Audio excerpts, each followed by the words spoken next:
उद्धव ठाकरे यांच्यावर खासदार नवनीत राणा यांनी जोरदार टीका केली आहे. तुम क्या थे आणि आज काय होऊन बसलात, असा थेट सवाल करत त्यांनी ठाकरे यांच्या राजकीय भूमिकेवर बोट ठेवले. हिंदुत्व, विचारधारा आणि सत्तेसाठी घेतलेले निर्णय यामुळे जनतेचा विश्वास डळमळीत झाल्याचा आरोप नवनीत राणांनी केला. सत्तेच्या राजकारणात तडजोडी केल्यामुळे शिवसेनेची ओळख बदलल्याचे त्या म्हणाल्या. एकेकाळी जनतेच्या मनात असलेले नेतृत्व आज प्रश्नांच्या भोवऱ्यात अडकले आहे, असा टोला लगावत त्यांनी ठाकरे यांच्यावर शब्दबाण सोडले. उद्धव ठाकरेजीने काल हे म्हटलं होतं की देवेंद्रजीवर टोमणे मारण्याचं जे काम उद्धव ठाकरेजी करतात, त्यांनी काल हेच म्हटलं की देवेंद्रजी तुम क्या थे और क्या हो गए. उद्धव ठाकरे जी, तुम्हाला माझा प्रश्न आहे, तुम क्या थे और क्या हो गए.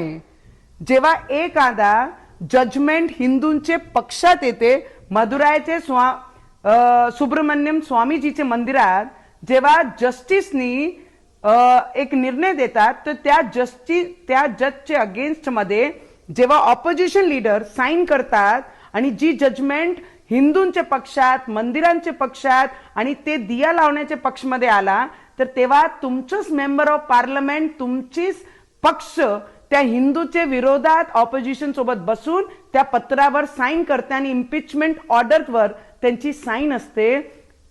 उद्धव ठाकरेजी, तुम्ही दुसऱ्यांना बोलण्यापेक्षा पहिले तुम्ही उत्तर द्या, तुम क्या थे और क्या हो गए.